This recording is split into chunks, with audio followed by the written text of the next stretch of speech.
Hello, I'm Jan Ravinsky and you're watching Break the Fake. They make them, we break them, and tell you everything you need to know.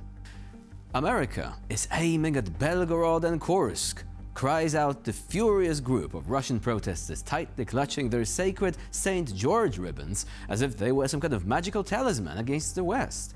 Panic spreads like wildfire. What's got them so rattled this time? Well, brace yourself. It's the upcoming celebration of the 250th anniversary of the US Army. And as if that wasn't enough to make Kremlin propagandists hyperventilate, the date also happens to be, purely by celestial coincidence, you see, Donald Trump's birthday. Truly a double nightmare. За Белгород и Донбасс! За Крым и Севастополь! За Курск и Херсон! Берем США на прицел! Для победы России требуем ввести полетные задания в наши стратегические ядерные ракеты и нацелить их на города Соединенных Штатов Америки! Ярс, Сармат и Посейдон! Берем прицел! На Вашингтон! На Вашингтон! На Вашингтон! На Вашингтон! Ярс, Сармат и Посейдон! Взят прицел на Вашингтон! На Вашингтон! На Вашингтон! На Вашингтон! На Вашингтон! На Вашингтон! На Вашингтон! На Вашингтон! На Вашингтон! На Вашингтон! In the grand halls of the Russian propaganda machine, alarms are blaring. It is a direct provocation. They are not just celebrating history, they are sending a coded threat to the heart of our empire.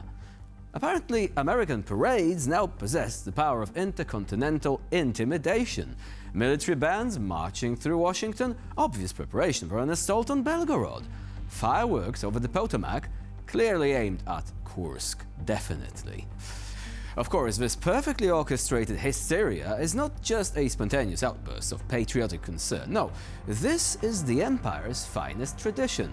Always play the victim, even when it's someone else's birthday party. But fear not, the imperial counteroffensive is already underway. Rumor has it, they are preparing their own parade, featuring vintage tanks from the 1950s, retired generals with lots and lots of shiny medals, and, of course, the essential cardboard cutout of a smiling Vladimir Putin waving to an imaginary crowd. In the end, while Americans celebrate with hot dogs and marching bands, the Russian protesters can comfort themselves with the thought that, at least in their world, every foreign firework is an attack, every parade is an invasion, and every celebration abroad is somehow inevitably all about them. And meanwhile, Russia keeps playing its greatest hit on repeat. The tireless efforts of public organizations play an equally important role in condemning the crimes of neo-Nazis in Ukraine. Yeah, this is a declaration from Russian Foreign Ministry spokeswoman Maria Zakharova, who said that with the same enthusiasm as someone announcing the weather for like the 100th time. This information cannot be silenced, she adds, clearly convinced that repetition equals the truth. Усилия общественных структур, таких как Международный трибунал, играют не менее важную роль. Это общественное подтверждение того, что преступления происходили не где-то абстрактно, а в конкретных селах, в конкретных городах с конкретными людьми. Эти данные точно не получится замолчать или выдать за бюрократию, пропаганду. И, конечно, низкий поклон всем авторам доклада. Спасибо им за профессионализм, внимание и самоотверженность. Важно, чтобы ничего не было упущено, и должна вестись системная работа, несмотря на все попытки, как мы это отмечаем на Западе, замотать, замолчать эту тему. В первую очередь, это, конечно, попытки Запада покрыть и прикрыть преступления киевского режима. Right, the eternal chorus from the Russian Ministry of Foreign Affairs, like an old scratched vinyl record that just won't stop skipping. No matter the facts, no matter the absurdity, Zakharova keeps spinning the same track, as if saying it over and over again will somehow make it fresh news. Spoiler, it does not.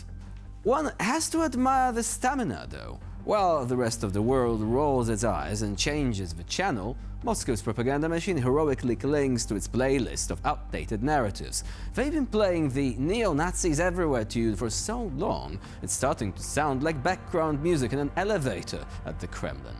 Maybe someone should tell Ms. Zakharova that when a record gets stuck, you don't just keep turning up the volume, you change the record. But then again, what else do they have? Reality? Oh, certainly not. Do you like the phrase, "I mean no disrespect"? Whatever you say, I guess we can assume the Russian government positively hates that phrase because it seems that whatever they do, they always mean disrespect. Check out this condescending commentary directed straight at US President Donald Trump coming from Russian state TV. И, к сожалению, они понимают, что через 100 дней, их каденции 29 апреля, Трамп будет находиться под прожекторами, Трамп будет пытаться отвечать своему населению, а население слушает Байден эти не СМИ. отвечал и ничего. Он реагирует на эти вещи, и, конечно, он будет торопить события. Ему тоже нужно показать результат. К сожалению, у него, кроме слов, никаких достижений нет. Китайцев в Панамском канале отодвинули. Ну да. Я напомню, что отказались продавать американской компании BlackRock, значит, порты.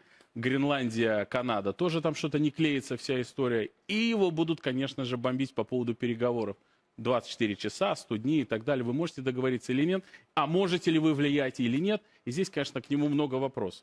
Okay, so let's be honest. Trump haters today are a dime a dozen. Everyone on X is an Oval Office insider today, and Orange Man Bad has almost become a mantra among some people.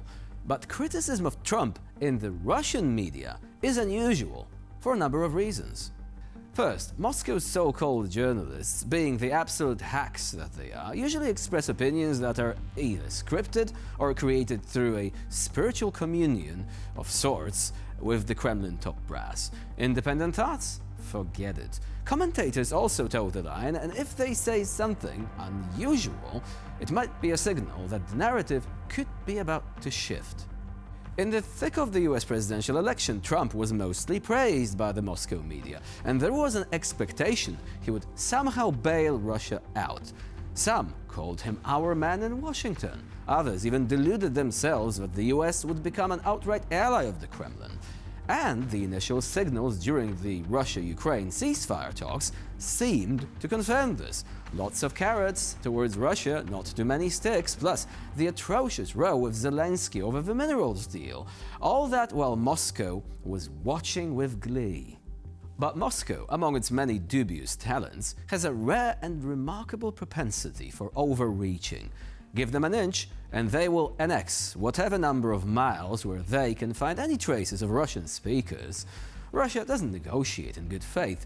It presses for more, it backtracks, it drags its feet, and ends up being more annoying than the Crazy Frog ringtone, if you remember that one. Think of it, Russia, the crazy frog of geopolitics. You give them a serious ceasefire offer, and they go ding ding, launch missiles and laugh at you.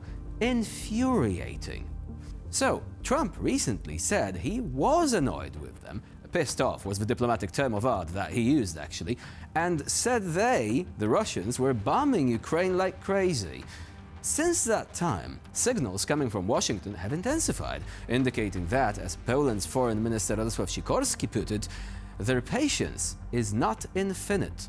So, when you see Trump being mocked on Russian state TV, this is the sign of a possible falling out. And the commentators seemingly amused that Trump won't deliver on the peace deal, which Russia has sabotaged from day one, is the literal cherry on top here. Perhaps the Russians already know Trump is about to ditch the carrot approach and call the stick department instead. A recent report by the Moscow Times included a quote from an anonymous Russian diplomat who warned against angering the US president. Otherwise, he said, Biden will seem like Santa Claus compared to a furious Trump. Imagine a Biden nostalgia kicking in at the Kremlin, coupled with fear and loathing of the Orange Man. But if so, don't blame Donald Trump for what is essentially the classic Kremlin playbook of self-inflicted harm. And with this, we end this episode of Break the Fake. Please stay with us here on TVP World for more latest news and updates.